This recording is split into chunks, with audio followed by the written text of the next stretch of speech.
Saudara yang terkasih, apa yang kita rayakan hari ini, hari raya penampakan Tuhan, mau menekankan pada kita bahwa Yesus yang lahir di palungan itu adalah Allah, dan dengan keyakinan itu kita diundang untuk menjadi saksi bahwa Yesuslah Allah yang menyelamatkan seluruh umat manusia.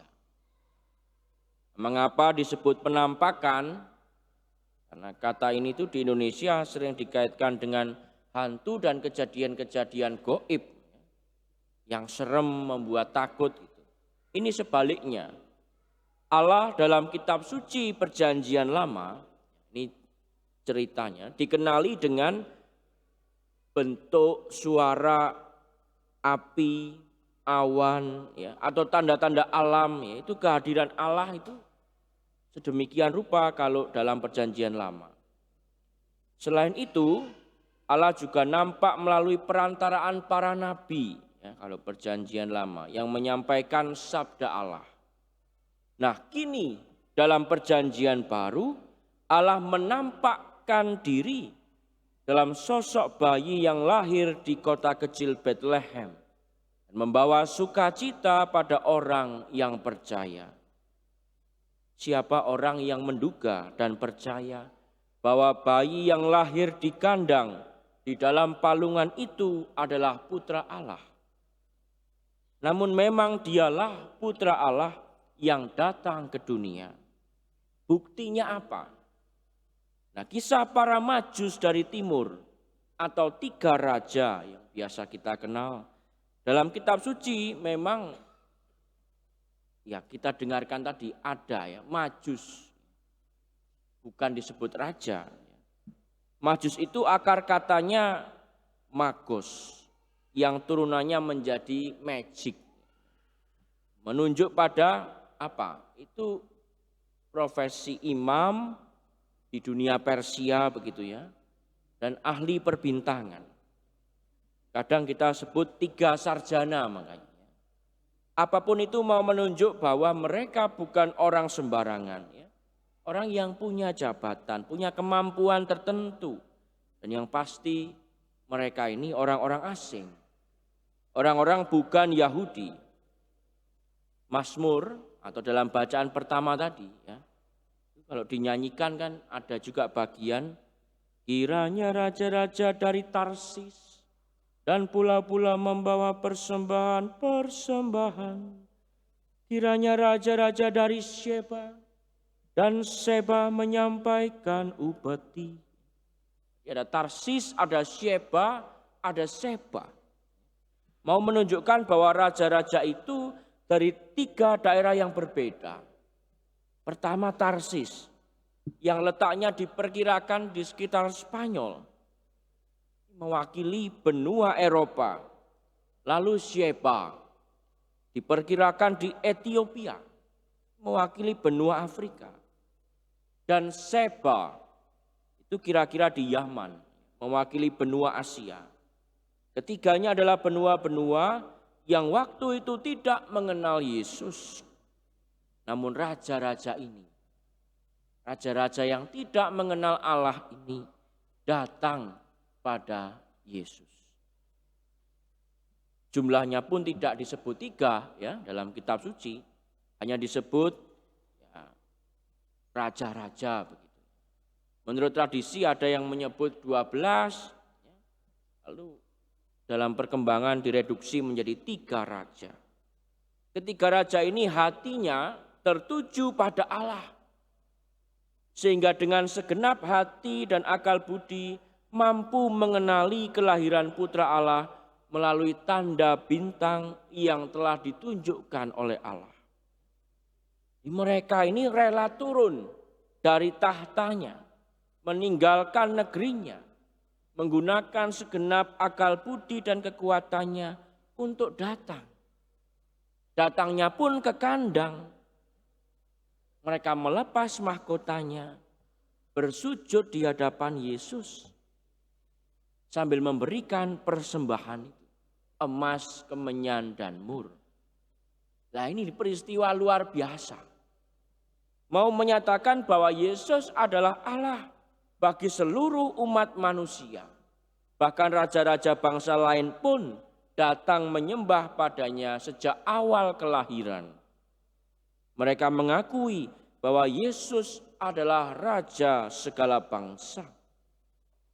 Hal ini telah dinubuatkan oleh Yesaya pada bacaan pertama dan juga diteguhkan oleh Paulus dalam bacaan kedua.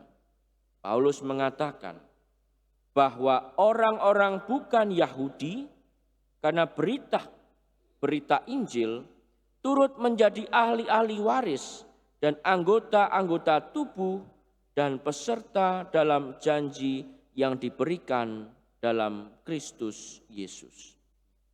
Mereka juga dipanggil. Dan karena membuka hatinya, mereka berjumpa dengan Yesus. Saudari-saudara yang terkasih, kita pun sebagaimana para majus atau raja-raja itu diminta untuk apa? Meninggalkan segala atribut-atribut kesombongan kita, ego kita, keinginan-keinginan diri kita untuk datang dan menyembah Yesus. Kita diundang untuk mempersembahkan segenap akal budi, hati, dan tenaga kita bagi Yesus Allah kita. Itulah semangat misioner. Menghadirkan Yesus dalam diri kita dan dengan demikian mampu menghadirkan Yesus kepada semakin banyak orang. Kita diundang menjadi bintang yang mengantar orang-orang pada Yesus. Menjadi penampakan dari yang ilahi kepada semakin banyak orang. Kalau tema jubileum kita ya menjadi pengharapan. Temanya peziarah pengharapan. Menjadi pengharapan bagi sesama. Lalu dikaitkan dengan tema Ardas kita, Keuskupan Agung Jakarta. Terutama bagi saudari-saudara yang lemah dan miskin, yang menderita. Memberi pengharapan pada mereka. Hal sederhana bisa kita buat. Saya yakin Anda semua, Bapak Ibu, teman-teman muda, remaja, adik-adikku yang terkasih, kita punya peran dalam tugas menghadirkan Tuhan ini, menampakkan Tuhan dalam diri kita, dalam diri orang lain. Hanya kadang kita itu takut. Kita takut berkorban, kurang yakin pada Yesus, dan terlalu nyaman dalam kebiasaan hidup lama kita.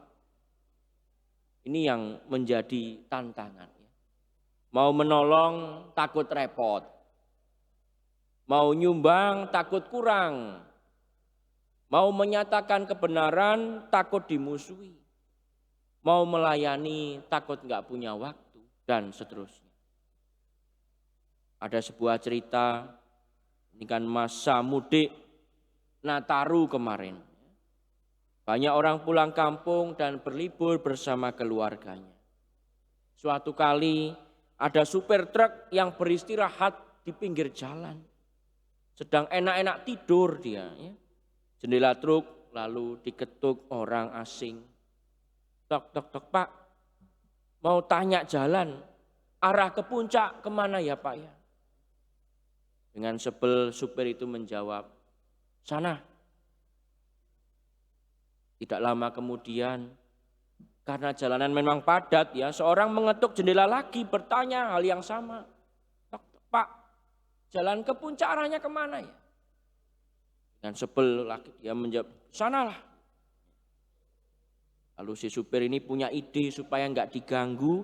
Dia menulis di kertas dan ditempel di jendela truknya, saya tidak tahu arah ke puncak. Dia tidur lagi. Enggak lama kemudian ada orang yang ngetuk lagi. Ngetuk, tok, tok, tok ngomong, Pak, Bapak tidak tahu arah ke puncak ya? Saya kasih tahu Pak, ke sana arahnya. Saudara-saudara terkasih, kita akan terus ya, diganggu dalam arti positif. Diganggu oleh Tuhan dalam arti yang positif. Kalau kita itu hanya fokus pada kesulitan, fokus pada kenyamanan diri kita akan terus terganggu, terusik nih loh, hati pikiran kita. Kita akan diajak untuk berubah agar hidup kita semakin dekat dengan Yesus, semakin serupa dengan Yesus yang murah hati, yang mengampuni dan setia. Itulah wujud keyakinan kita bahwa Yesus yang di palungan itu adalah Allah kita. Kalau Anda yakin, itu yang mesti kita buat. Dan dengan demikian kita menghadirkan Yesus pada semakin banyak orang. Amin.